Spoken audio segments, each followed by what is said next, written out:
Welcome, everybody, to another episode of Need Some Introduction. I'm your host, Victor, and in today's episode, I'll be breaking down the final episode of the final season of Succession, an episode called With Open Eyes. This is a holiday weekend, so I have some extra time. I can stay up extra late to record this episode, although I am pre-recording this segment just to save some time. So you are getting this episode earlier than usual. Sona and I in the past have oftentimes recorded our reactions to the finales immediately afterwards. This is a very long episode, and I will also be watching the Barry finale tonight as well. So way too late for Sona to join me for a conversation. So this is going to be way more episodes this week than you possibly ever wanted from this podcast. So in this episode, you'll be getting my initial reaction, and it's going to be a little different than usual. You'll actually be seeing me walk through the episode as I'm watching it. So I'll probably be taking pauses as I'm watching and giving you my instant reactions over the course of the episode. So some of my early speculation may not pay off by the end. So a little bit different in format, and we'll try it out as an experiment here. And then hot on the heels of this episode, do check our feed because expect to see that Barry finale recap to drop shortly thereafter as well. But wait, there's more. I actually have vacation tomorrow, the rare day off from my 9 to 5 job, as does Sona. So do expect a second Succession episode where I catch up with Sona and we discuss the events of this finale. And later in the week, there's still more. Expect on Wednesday to get my reaction to series finale, once again, of Ted Lasso. And just my opinions on the trajectory of that show, for better and worse. But wait, there's even more. I've already pre-recorded a season catch-up on the first 5 episodes of the show Silo, and I'll be watching this 6th episode, which drops this week, and expect to get that episode Thursday night or early Friday. So a busy, busy week here for the podcast. And with all of these shows coming to an end in May, I've actually struggled now to find things to discuss in June, but here's just some of the conversations that I'll be having next week. Expect at least one episode. I might quit on the show, The Idol from HBO, which is the lowest reviewed series ever for HBO's prestigious Sunday night schedule. But I am still very interested in the show for its very complicated gestation history. And in that same episode, expect me to be discussing my interest in The Weeknd as a musical performer as well. Also premiering next Sunday, finally, is The Lazarus Project, a BBC series, which I've already seen, by the way, season 1 of this series. But now finally, after being delayed for many months, is coming to TNT, unless they pull the plug again. Well, we'll wait and see if they don't pull the plug on it one day before its premiere again. And that might be something that I'll be discussing ongoing now that it's available here in the US, and maybe folding that into our weekly recaps of Silo as well. Other shows that we'll be covering here over the course of June, now that our current season is wrapping up. Based on a true story on Peacock, which premieres on June 8th. The Crowded Room, premiering on June 9th on Apple TV+. Secret Invasion, the new MCU series, coming on the 21st. The Bear, the second season of that. We've already covered season 1 of The Bear. Very entertaining series. A word-of-mouth phenomena last year.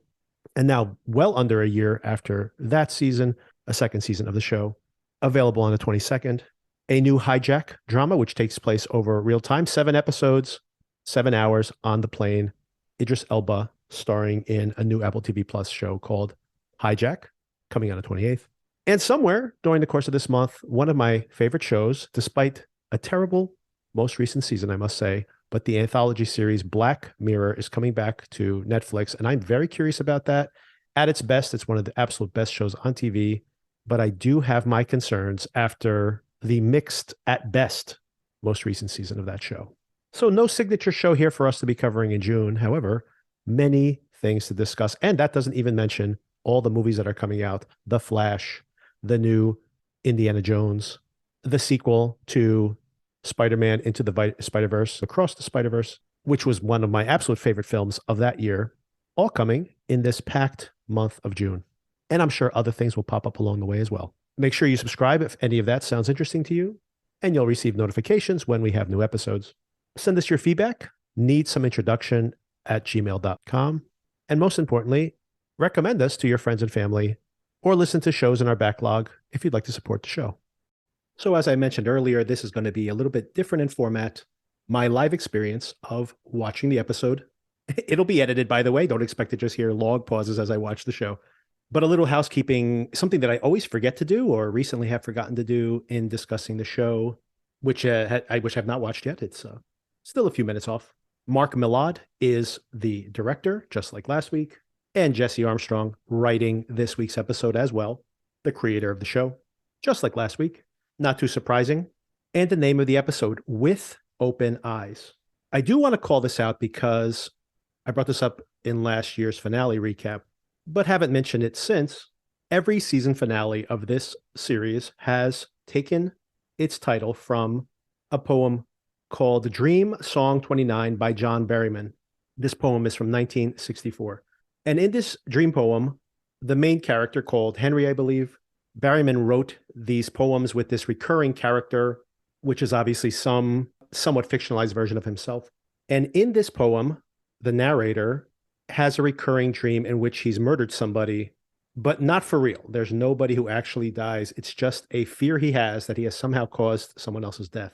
And the season 1 finale had the title, Nobody is Ever Missing, because in this version of the story, the poem itself, when he awakens, no one has been murdered. No one is actually missing. So a very different interpretation of this, of course, is the fact that Kendall caused the death of somebody, literally did. It's not just the paranoia he has. It literally is the case that he has killed somebody or is involved in their death. But it's interesting that we say nobody is ever missing. And I can't help but think about Logan saying no real person was injured in that death because this kid was a non-person. He was too low, which is ironic, of course, because Logan comes from meager beginnings as well. And yet no real person was hurt. So season 1 finale, nobody is ever missing. Season 2, this is not for tears. Now, honestly, off the top of my head, maybe I need to do a rewatch of that season. But the twist where Kendall reverses on Logan instead of taking the fall, this idea that there's no reason to cry about things. Probably something that Logan would say, but I'm not sure how it ties in specifically to season 2's finale. And then season 3's finale, All the Bells Say, which comes from the stanza, All the bells say, too late. This is not for tears, thinking. So it ties directly back to the previous seasons. This is not for tears. And for this year's finale and the series finale, we have the previous line from the poem, with open eyes. The entire quote actually is ghastly. With open eyes, he attends blind. All the bells say, too late. This is not for tears, thinking. So what could this mean? Eyes open, but still blind. This, of course, makes me think of Oedipus Rex. Roman has mentioned some Oedipal fantasies just last week. I don't think that's what this means. Well, I wondered if, I guess I thought it might be worth raising. Are there any positives about the nightmare we've shared? As in? I guess if there was anything there. If there was, then it would be so convenient. Yeah, well, it would be incredibly convenient because you would be married to your husband. Yeah, exactly. I mean, think of the scheduling. It's mess-free. Yeah, you've fallen in love, finally. You've fallen in love with our scheduling opportunities. Uh-huh. As the episode begins, we see Kendall arriving at the offices. He hears on the headlines that the Gojo deal appears to be a go. Kendall thinks he has the votes. Talking to Telly, his advisor, he thinks he has this vote. He thinks he has that vote. Telly's already advised him that Stewie is not responding. And how about Roman? Is Roman even going to show up? He tells Telly Bear, as he calls him, that he just doesn't know. He doesn't know. Is that what he wants to hear? Shiv, meanwhile, is with Lucas. She's also very confident, has actually spoken to some of these people. She does seem to be here in a better position. And of course, there is a whole squad of people. This is probably legitimately true, by the way, because there's a whole group of these folks that simply want the deal to go through because they want to get paid money, as she says, because money. But she's also very interested in the future of Tom. Lucas is a little questioning on this. And when he asks her for advice as who should remain in charge at ATN, ATN obviously is important to him and very profitable. She tries to dismiss all of this well, he's an interchangeable piece. I could tell him this to his face and he would accept it. So it's really up to you, but he's popular within the organization. He'll be easy to control. And she says something pretty disparaging here, that he'll just suck the biggest stick in the room, which of course is pretty true, that Tom really goes with whoever is the alpha dog in the room. But I do think she does want to keep Tom here. Despite all her protestation, I think she really does still care for him. And that may play out in the very next conversation. During this meeting, in parallel action, interesting how they're telling us this story here. Shiv gets a call from her mother. Where's her mother right now? Is she already in the Caribbean preparing for this airing out? Because she says, one of your brothers is here, and it's not Kendall. Mystery. Who could it possibly be? So we now know where Roman is. And while she's having this conversation, we see that Matsson has opened up this profile that says, is Lucas Matsson taking over the world? Even though that's the headline, we see Shiv, very large in this cartoon, pulling these tangled strings. Two things here. Very interesting that somehow this article's been written. In what period of time has the whole Shiv is pulling Lucas's strings, where her brothers, if this is legitimately happening within a week or a week and change, 2 or 3 days ago, her brothers didn't even know about this whole situation with Shiv. And now somehow this profile's been written with Shiv as the puppet master. Even if this is a rumor that broke 2 days ago, what is the speed of getting these magazines out into distribution? This isn't an online blog post, by the way. It's a physical magazine. So the logistics of this, not really working for me. A minor quibble. And of course, this show is telling us a lot there, purely visually. However, this show has a tendency to be overwritten, in my opinion, although it's very well written, of course. Incredible dialogue and incredible characterizations, but a little overwritten to the point where we got all we needed from that. But of course, we have to actually have Matsson and Shiv have a conversation about it. He's like, yeah, they're making fun of me. I can take it. They never get me. But I think the reason we saw that is to see that Matsson is thinking if Shiv is really the partner. His ego may be taking a little bruising here.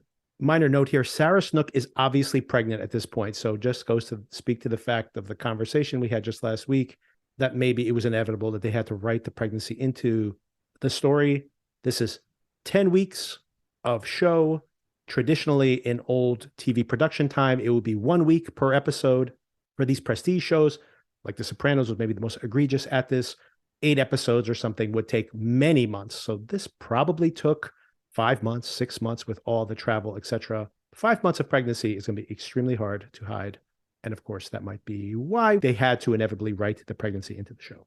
Back into the text of the show, Shiv tells Matsson she got a call from a colleague and she needed to make a few more political moves, and does confess, obviously not that had anything to do with her mother calling, but that indeed she is trying to nail down Roman. But probably she's more concerned about Roman. We've seen that these siblings do turn up for each other when they need to. She makes a miraculously short drive to the airport. Maybe this hotel where she's staying with Matsson is not in the city, but is close to the airport. Who knows? This board meeting is the next day, by the way. We discovered that earlier on. And then as she's boarding the flight, we see her talking to Tom. Tom is with Greg, and that's when we have this incredible exchange between the two characters. You don't like to fail a test, do you, Siobhan? Well, look, I know that we've said the worst things, but I think I've always just been scared in relationships of, like the underneaths. What's the worst thing a person thinks? But we know. But once you've said and done the worst things, you're kind of free. Yeah, I guess my question is, are you interested in a real relationship? Honest to God, I don't know. Shiv, I just don't know. Just amazing everything they say to each other here. The fact that they have said the worst things to each other, so maybe they can finally get past it. His response to being on the fence, which I completely understand, that, oh, you have finally fallen in love with the scheduling opportunity of being married, the convenience of it. This is pretty brutal, but of course, this speaks to the fact that there are logistical conveniences in staying married, obviously, especially when you have children. So they're just a fact of life. And the fact that we have this metaphor for all the struggles within their relationship just in this minute of dialogue. So excellent. So all of this is really excellent.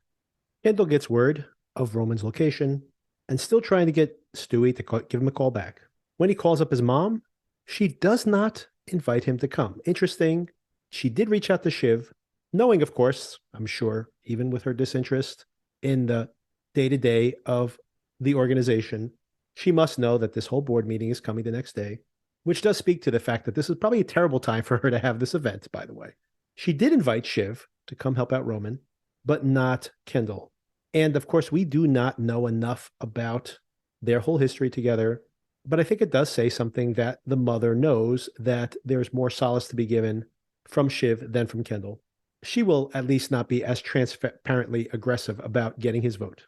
There's this funny interaction when Shiv arrives and is talking about the injury around Roman's eye. Caroline mentions that she could not deal with him when he arrived, that Peter had to put the eye drops in. She has an issue with eyes. She calls them blobs of jellies, these face eggs. She can't deal with it. Kendall likewise has teleported to this island. I don't understand how they get down there so quickly. But given the fact that the sun is setting at the time that the siblings have a pretty important conversation here out on the terrace, maybe the logistics of this aren't as completely ridiculous as they seem to be. Stewie has contacted Kendall finally, and we only hear one half of this conversation, one side of this conversation. And it sounds like Kendall feels that Stewie is back on board, backing him in this deal. He's obviously been talking to many people and working angles here. So is he really on Kendall's side or not? Remains to be seen, I think. He arrives at the house and is very aggressive, immediately trying to nail Roman down, bully him into saying he'll vote for him. Once again, we see this family dynamic. I'm sure this is how it was when they were younger as well. Roman storming off and Kendall just thinking if he just keeps yelling at him, he's going to vote his way. Honestly, Roman could just say, yes, I'm going to vote for you, and then do whatever the hell he wants just to get him off his back. We see it's later in the day. Lucas and Greg and Tom are all together at an art gallery. Tom is trying to pretend that he's enjoying the experience. When Lucas wanders off, he confronts Greg. He's very uncomfortable about this. How does what I'm saying sound? Does it make sense? He's been dreading hanging out with Lucas, by the way, even back when he was having the conversation with Shiv earlier in the day. And Tom keeps pressuring Greg to get more gossip, get more information, hang out with Ebba, find out something. Greg starts saying, hey, I don't care what happens with you. He likes me. I think I'm pretty safe. Tom, of course, is trying to keep him scared. Says, you're getting paid $200,000 a year. Pretty good salary, by the way, for Greg. $200,000 a year to be an assistant. Do you think they're going to keep paying you that? Your salary is going to get cut, or you're out of here. He says it's going to be the death march for the family. Back out on the island at Caroline's house, Roman and Shiv are out on this beautiful terrace as the sun's about to set. Kendall's decided to stay for dinner. He was originally going to bail, but Shiv said, well, yeah, of course he's losing, so he's very busy. He can't stay for dinner, which of course reverses his decision. Kendall says, the early bird catches the worm to Shiv. Kendall mentions to Shiv, did you know that Mattson has been talking to Lawrence Yee, the CEO of Walter? She says, yes, of course I knew, but you can tell she didn't know, which makes her wary that maybe he's shopping around for another U.S. CEO. Roman shows up. He says, here I am, the human vote. Maybe I can cut off one arm for each of you and you'll leave me alone. Shiv's olive branch here first. She says, hey, you guys were really high on that 100. What if I gave you my share of it? They roll their eyes at this. Of course, what they want is to wear the crown over at Waystar Royco. Although, what are they going to do? Continue to split the job? Not sure how Roman fits into this whole thing. And I'm sure he's thinking the same thing. Roman says, oh, great, you're going to offer me a job at the mall with real money? Then she goes a different route, trying to lure them in, saying, hey, does that mean you're not going to hang out with your niece or nephew? And she says, you know what? I played it better. I'm tired of apologizing for it. My kid loses access to its uncles, yeah? Oh, that's... Okay. No, come on. What's it going to do without all the sexist and homophobic jokes? Don't fucking try and play us, Shiv. Like, stop fucking gloating. You've got your hands on my throat, yeah? So don't be all fucking Joan of Waystar. All right, well, I don't know what to say, because you fucking grabbed the crown, the two of you. Dad died, and you grabbed the crown and pushed me out. So I don't know why I'm the cunt here. Cunt is as cunt does. Amazing. Wow, Cicero on the wheels of steel. Well, fuck off, okay? I won. And I'm sorry for winning. But I did. Sorry. I'm sorry. And you know what? I'm actually tired of saying fucking sorry. I played it better. So why don't you take it like a man and just eat it? My, what a lovely evening on the terrace. Now, she's pretty confident here, and on paper, she's winning this vote. And of course, Matsson does need her to help with some of these votes, but some of this logic here that money will lure some of these stakeholders is true, whether she's CEO or not. So she has every right to rub it in Kendall's face, and yet no guarantee that this is going to play out the way she wants it to. Matsson needs a pain sponge. What is happening in this scene? He's having dinner with Tom, says, "Can I be totally honest with you?" Confesses to an attraction he has to Shiv, but then offers him the head job. I want to fuck her on a little bit, and I think under, sorry to get weird, but like the right circumstances, I think she'd fuck me too. Oh. Is this making you uncomfortable? I'm sorry if it's weird. Or, No, we're men. yeah, I can't deal with the mess of that, you know? So then I was thinking, well, if I can have fucking anyone in the world, why don't I get the guy who put the baby inside her instead of the baby lady? Right. Well, I could do it. Because I could definitely do it. I need an American, because I don't want to scare the horses. ATN being the profit center. Mencken likes you. If that happens, you know, you're fucking talented. So, but also, honestly, I'm not looking for a partner. You know, I'm looking for a front man.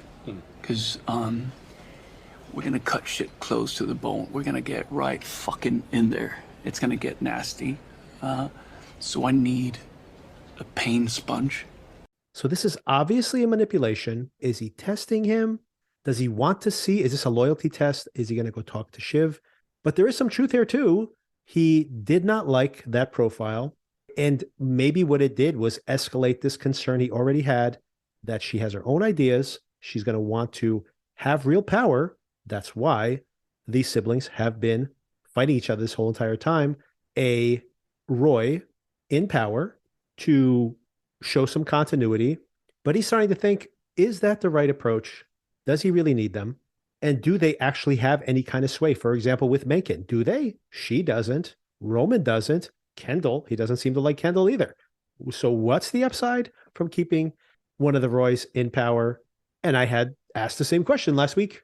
And Matsson, of course, is having this exact thought process. And Tom is thinking about this as Matsson rallies his troops, his party troops, Oscar and others, and they're going to do some shots and they're going to paint the town red. Hopefully this does not end up like Tom's bachelor party. He may have to swallow some more ejaculate before the night is over. Clever Greg, honestly one of the more clever characters on this show, which might not be saying that much, decides to translate the conversation between Oscar and Lucas and discovers that he's indeed not offering Shiv the position. But does that mean it's Tom? We know he's been shopping around for a different CEO. Greg leaks to Kendall, and Kendall brings in Shiv and Roman, interrupting a business pitch about senior care centers, like just ripping off Living Plus, by the way. But this seems to sound like this is all happening in the background, by the way. But it seems to be a very, very low rent version, no bells and whistles for housing the elderly. This is Living Plus light, perhaps. But before we move on beyond that, this is all kind of comedic, but I do want to circle back to the fact that Caroline does indeed seem to say something that Sona and I discussed here on the podcast last year. Maybe she had good intentions by taking away the vote from her kids back in Rome. They asked her to apologize for what happened, And she says, this was always my plan. Maybe this is a perfect opportunity for you to walk away and start your lives over. These people are not that old, by the way. They have their whole lives ahead of them, honestly. I think they should move on, but of course, it's very hard to have committed so much to this belief in yourself and what's going to happen and just give up on this dream. But maybe she's right. And she even says maybe selling to that terrible man is not a bad idea so that you can move on with your lives. And they also mentioned the fact that this was what the dad wanted as well, of course. But that, of course, gets all blown up with the announcement that the confirmation from Shiv that this is indeed happening. She's no longer in contention to be Matson's CEO. And then nobody wants to talk to Telly. No one, or Tellis, I guess his name actually is. No one wants to talk to him. But for me, this conversation is the most rational conversation from a business perspective that I have heard on this show for quite some time. Need chop, and Shiv doesn't have. Shiv's here. Fuck you, tell us. Sorry, Shiv. No, I just mean in terms of the names which are being discussed. They make. I just. Cut to the chase, Blondie. Okay, if it's you three as a voting block, and on top you have say. I have Ewan, I have Paul, I have Dewey, I think, and then Stewie. Pretty sure. I mean, as a voting block, you can probably threaten to kill it. So yeah, you have the whip hand. What about leadership? Yeah? Yeah, you need to present a coherent plan to the board, including your leadership candidate. Uh-huh. And a combination or like a trio, a troika. Would that work or? Just fucking say it, man. Just say. I think it hasn't been great for credibility. The incredible fuck brother bandwagon. I don't know who the hell calls us the incredible fuck brother bandwagon. Everyone. Really? You need to look like a united front with a coherent plan. That's not a cop-out at the fudge factory. One strong name for CEO, either combined with a chair or a chair with business jobs, is what I would say, off the record. So yes, an adult conversation. You need to have a clear leader. You need to have somebody with business chops close to that leader. You can't just say, hey, look, we're all thumb wrestling for control of daddy's business and making spectacles of ourselves in public. Okay, we've arrived at this fulcrum point in or near the middle of the episode here, only halfway through this very long episode, not even halfway through. And we have this great interchange. Kendall says, Dad offered this to me when I was 7. Roman says he offered it to me a week ago.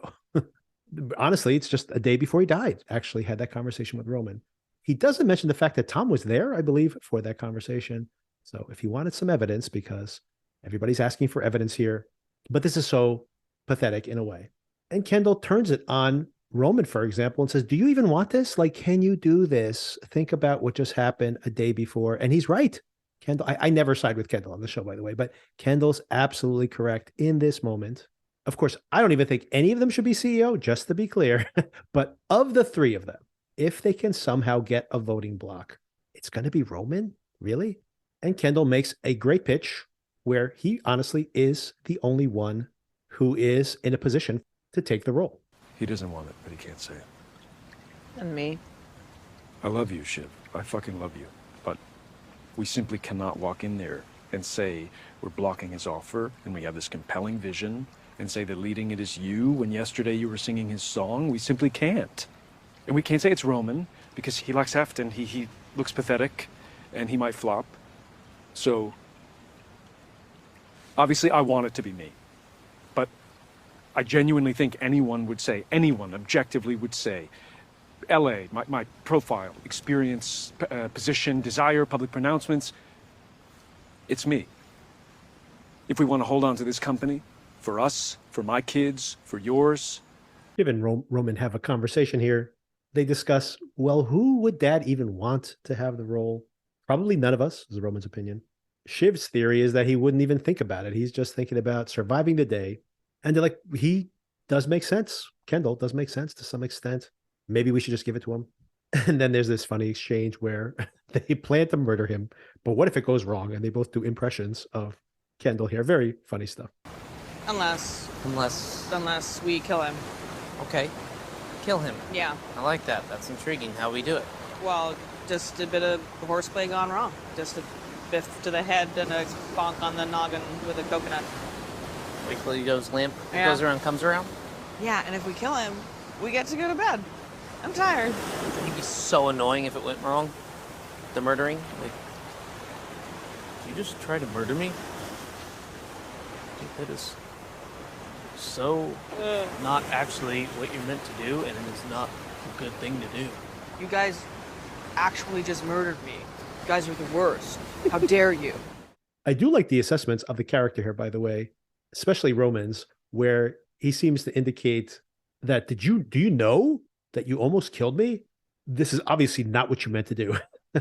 That he would want to rewrite that history in his mind, which once again might be very true, understanding his brother pretty well here. They do swim over to Kendall and anoint him. They give him the crown, which leads to this truly great scene among all of them in the kitchen. Now, truly in the middle of the episode, and a really, really sweet moment here. Here are the siblings. We can see it just beautifully here, really, honestly, just an incredible scene. This is the family dynamic. This is what, this is recreating that family dynamic. They have this tradition, apparently, when they torment one or the other, usually for a success they've had, a meal made for a king, which obviously they have a song for it and everything. You can tell there is a tradition here. They make the most disgusting shake they can imagine. There's very little food there, unfortunately. Caroline doesn't stock it. There is some cheese, though. It is Peter's special cheese. No touches cheese. She's gotten into trouble for that already. And Caroline shows up. She says, oh boy, here we go. One of you is going to take this stupid job.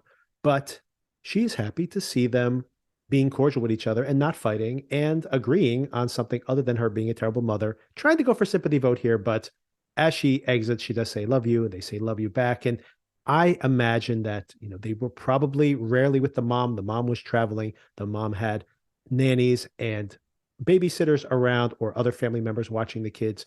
But I imagine when she was around, this was the dynamic they had. And just a very sweet moment here. But I hate to tell you, I have not finished seeing the episode yet. This is my live reaction that you're hearing here.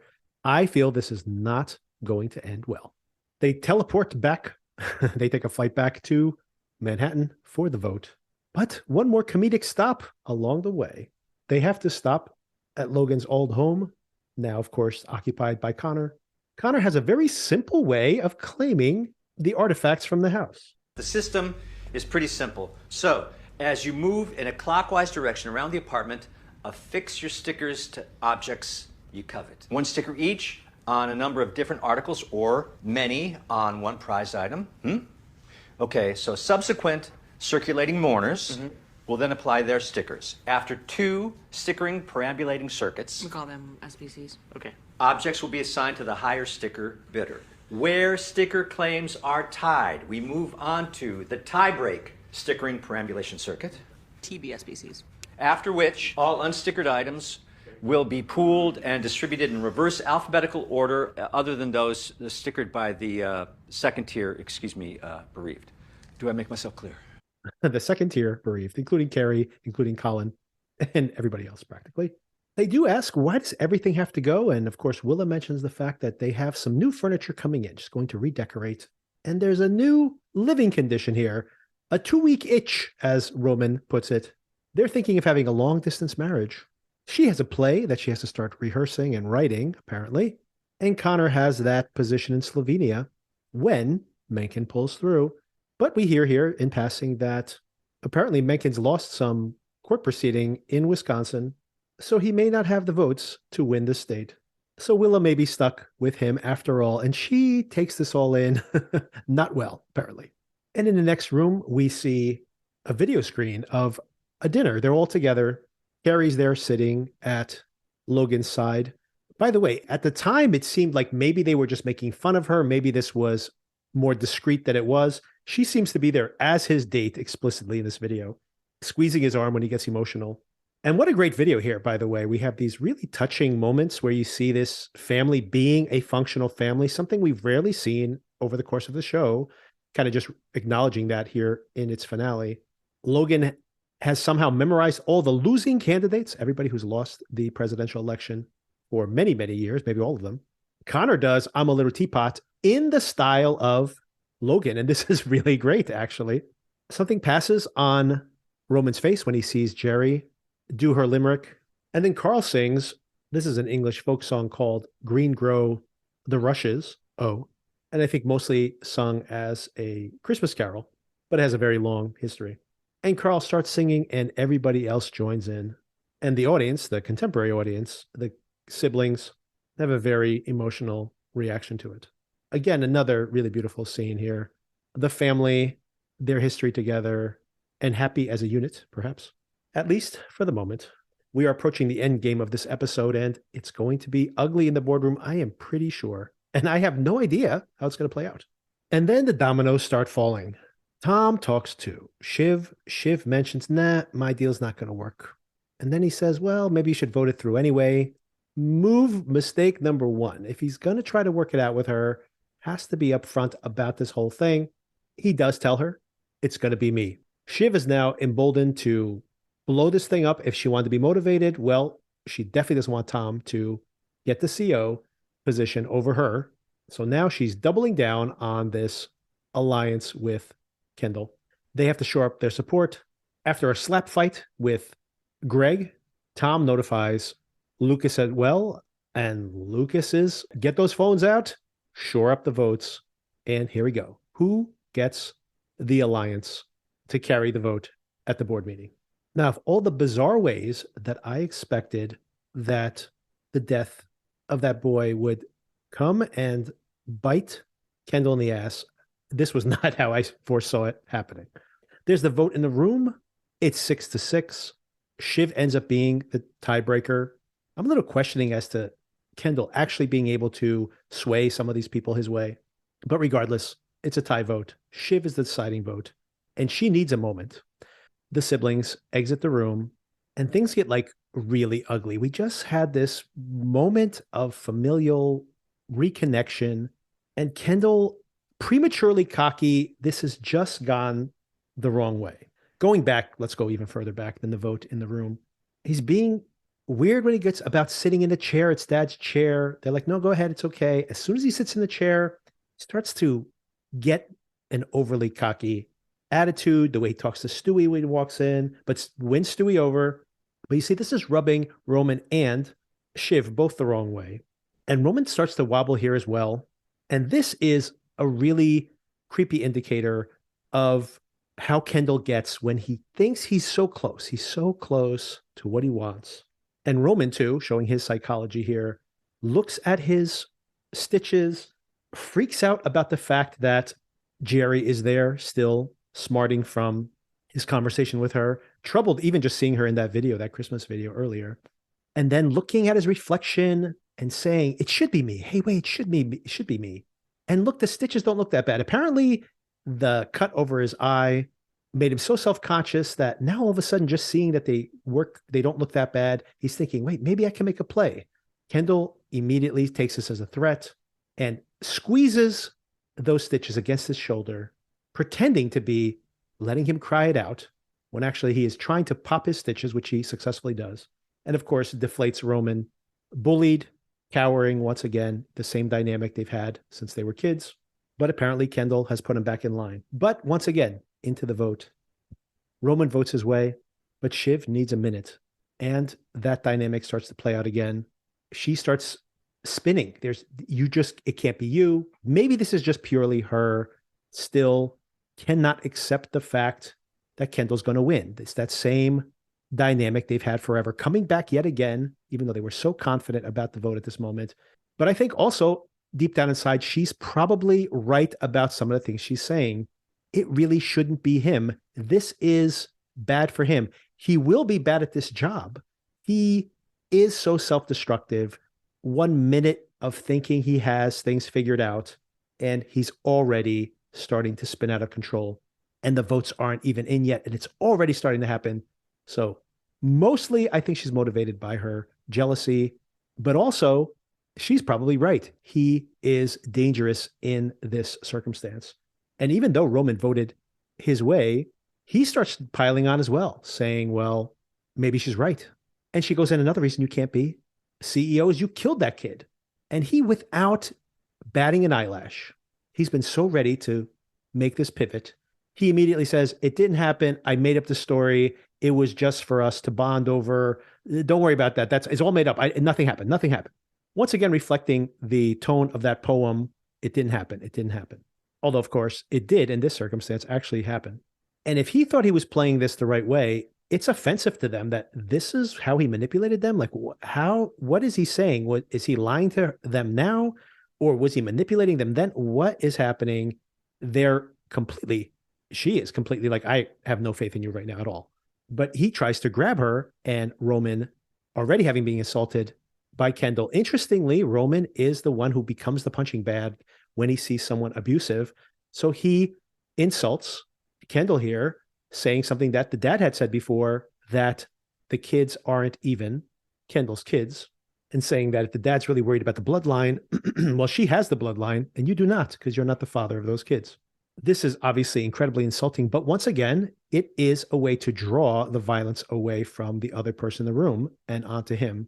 Again, this pattern of abuse, probably the pattern he had as a child. Shiv does escape while they grapple. And anybody in that room, by the way, if they can still change their vote, maybe they can't at this moment, but if they can just change their vote, I mean, I'm sure they could have an emergency secondary vote. Nobody's going to vote for Kendall after what they've just seen. I mean, some people will still do it, but I'd say he's going to lose at least 1 or 2 votes. And then we have this really honest moment from Roman finally admitting the fact that this thing that they've been fighting over for so long, what is it anymore? This old media legacy that they're desperately trying to cling to. Let's offer Frank. We can still do this. Bullshit, man. Come on, it's fucking nothing. Stop. No, there's something here. There's an angle. No. It's fuck all, man. It's bits of glue and broken shows, fucking phony news. Fucking, come on. We have this. We can still do this. Oh my god, man. It's nothing, okay? It's just nothing. It's fucking nothing. Stop it. No. Yeah. Hey, we are bullshit. We are not bullshit. We are bullshit. You are bullshit. You're fucking bullshit, man. I'm fucking bullshit. She's bullshit. It's all fucking nothing. Man, I'm telling you this because I know it, okay? We're nothing. Okay. Okay. Some interesting things that Kendall had said in those moments before Shiv voted the other way. I'm a cog that can fit only in one machine. And then angrily saying, I'm the eldest boy, which he's not, of course. Connor's actually the eldest boy. Crestfallen, Kendall heads out, taking the elevator down. Of course, he does make a pit stop. Should we adjourn the vote for temporarily? It's already done. Frank and Carl start talking about, hey, do we get our golden parachute, or is it maybe one more rodeo? What are you thinking? I'm thinking we should have slit his throat in the crib, is what they say. Tom, what's his new organization going to look like? He's going to keep Jerry around. Good decision-making right there, Tommy. No to Frank and Carl. They're gone. Never friends of his in the first place. Carl said those very insulting things about him earlier. And Greg, how about me? How about me? Tom says, I'm keeping you around, and puts a sticker on his forehead. The stickers from Logan's house, picking the things he chooses to keep. He tells Shiv confidently, meet me at the car. There's still some procedural stuff here. The paperwork has to be signed over. There's a photo op. Shiv's not going to do it. And of course, she's not co-CEO. And Kendall is gone. So someone has to sign the papers. Roman's standing at the door. Bring the papers over here. Of course, where there's media waiting for the photo op. He does indeed sign the paperwork. Says he loves him. Surrounded by his team, his Gojo team, and of course the Royco team as well. He calls it Jesus and his disciples. Even with Judas in the room, which is Greg. A little shout out to Greg. The Judas in the room. And in those final moments, what do we see? Roman getting a martini. A little smirk on his face. Maybe finally free of all this? I hope so. Tom and Shiv in the car. Tom puts his hand out. Shiv places her hand on his. No interlocking fingers. She's not happy with this arrangement, but it does keep her closer than anybody else, to the center of this universe. So she's compromised herself. Is she going to be raising their children? Is she going to become Caroline? Is she going to become her mother? And is Tom already starting to turn into this toxic persona? I think there's been a lot of sympathy for Tom. I've had sympathy for Tom throughout the course of this show. But you see him here, and there's a coldness here that maybe she's been seeking this whole time. She's transformed Tom maybe into a man like her father. But what else could she have done? She got to run around from Matsson and her brothers obviously had no interest in sharing the power with her. Definitely not Kendall. No chance of that at all. And Kendall, of course, walking in the park, trailed by Colin, reminding us of his father just shortly before his death. Another sunset, and Kendall, once again, by the water's edge, and we hear the water lapping. And he is a completely broken man. This is, as he said, the only job he could imagine himself ever having. He's been built by his father or by his own expectations to only do one thing. And now, finally, at this moment, it's done. It's no longer possible.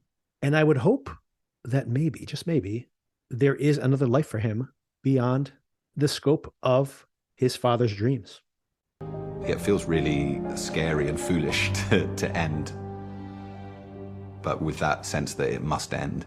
So that's what I guess I cling on to.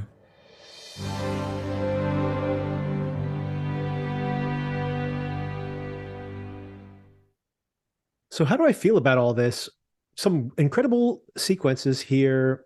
I love the sequence where Roman is saying that we're all bullshit. This, she's bullshit, I'm bullshit. This is all bullshit. And if you think about Royco in general and why the dad wanted to sell it off, let's do a real world analogy. The simple fact is, like Fox sold off all its media assets and just maintained the news organization. And the news organization is still incredibly profitable. It runs ads on these cable channels, an audience that gets older and older every single year. Their ad revenue actually drops off because these older viewers are considered less attractive to advertisers. So what is the long-term strategy for a company like Fox News, for example, which obviously correlates closely to what we're seeing here in the show?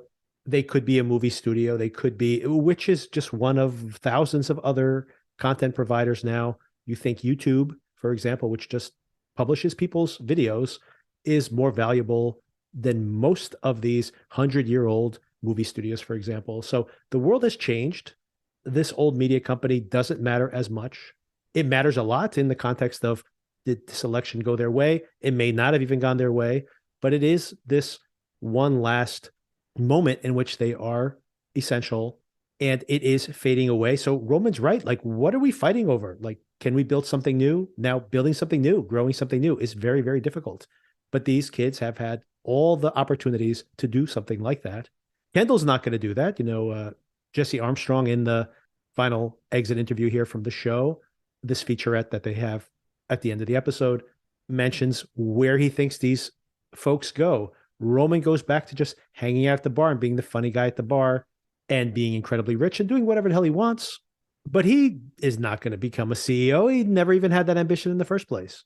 Shiv, very ambitious, but thwarted here, is now in this situation where she's still close to Tom. Tom has some power, even though really, does he have power? He's just the face of this organization. And his CEO tenure is purely based on the whims of Matsson. How long will he do what Matsson wants to maintain this position? He's eaten a lot of shit to get to this point, and he will probably be good at eating Matsson's shit for years to come. So he probably will maintain this role. But would Shiv want that role as it is cast here in the form of Tom? Absolutely not. She would not want that. And Kendall, of course, so dedicated to just this one thing, unable to see his life in any other context. I do worry about. Hopefully, I mean, this is just like if this was a real life person, you'd hope they could spend time with their family, get some counseling, reconnect with his kids, find some other valuable purpose in his life. Can he do that? I don't know. There's been no indication that that would be the case here, but we can only hope. And how satisfied am I with Tom ending up in this role? I mean, he positioned himself. Once again, he has been climbing that corporate ladder. He has always been doing the strategic thing, even when it comes to the relationship with Shiv. And I feel like he's become a colder and more pragmatic person, but he always had this really strong ambition to have more. He had that conversation with Shiv earlier in the season, speaking to the fact of what drives him and how she has nothing to lose and he has much, much to lose. So it makes sense. How satisfying is it? I'm not sure. So I might need to digest this a little bit more. As an episode of television, this is extraordinary. It's exceptional. as the ending of this show, I don't know. I don't know if I give this a 10 out of 10. As an episode, it's one of the best episodes of the show. As the final chapter in this story, I don't know. I got to think about it. But I did like it. Okay, it's late now, and I still have to edit all this. But stay tuned. As I mentioned, later this week. Oh, I still have to watch Barry. Oh my God. I'm very much looking forward to the Barry finale. So I still got to watch the Barry finale. So edit this episode. Hopefully it'll get out before 1 a.m. Got to watch the Barry episode. Stay tuned. Tomorrow, my thoughts on the Barry episode as well. I have the day off. I just remembered, hey, I got the day off. Great. So I have time to do all this. A conversation with Sona about the finale of Succession as well. And more episodes later this week. Ted Lasso's season finale, series finale, I should say. And that catch-up episode, finally catching up on the first half of the show Silo and a recap of the most recent episode as well. All to come this week. So you'll be hearing from me very soon. Good night, everybody. Or good morning if you're hearing this in the morning.